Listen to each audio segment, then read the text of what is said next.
Centuries before the world knew England, the land in the northwest corner of Europe was a wild and untamed place, inhabited by various Celtic tribes.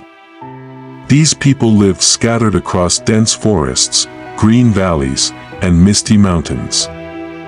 Tribes such as the Britons, Picts, and Scotti had their own cultures, languages, and belief systems. They called the land Britannia, but their peace wouldn't last forever. In the year 43 AD, under Emperor Claudius, the Romans invaded and conquered Britannia. They built roads, towns, forts, and introduced systems of government and law.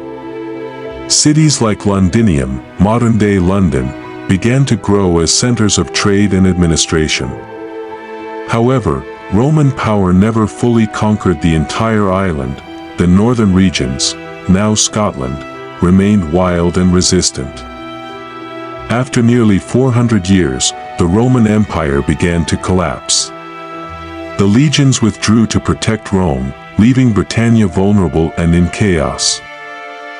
Following the Roman withdrawal in the 5th century AD, Britannia was left open to invaders.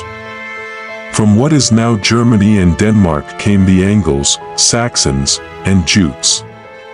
Originally hired as mercenaries, they soon began settling the land. They were collectively known as the Anglo-Saxons, and the name England itself comes from Angleland, the land of the Angles. Christianity returned through missions from Rome, including the famous mission of St. Augustine in 597. Over time, these small kingdoms began to unite, driven by the threat of war and the need for stability. The 9th century brought a new threat: Vikings from Scandinavia. They raided, looted, and even established their own territories in the east and north of England, an area known as the Danelaw. It was during this dark time that a great leader arose, Alfred the Great, King of Wessex, 871 to 899. He was not only a warrior but also a thinker and reformer.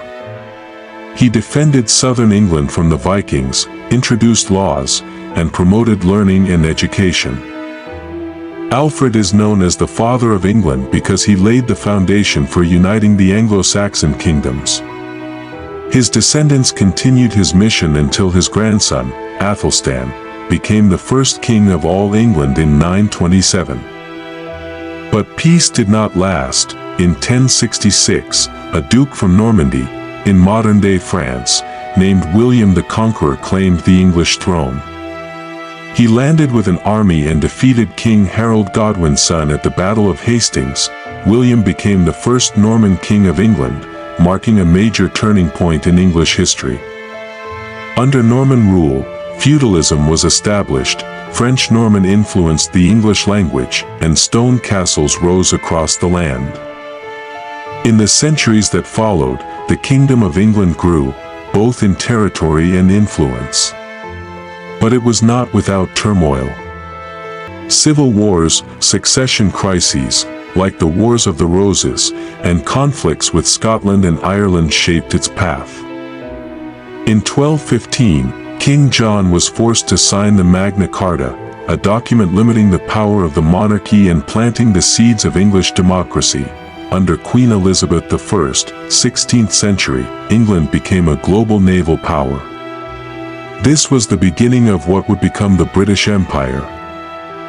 Born from scattered tribes, united through war and the vision of kings, England transformed into a kingdom that would one day influence the entire world. From Alfred the Great to Elizabeth II, from Viking invasions to the Industrial Revolution, the story of the Kingdom of England is a long journey of transformation and legacy.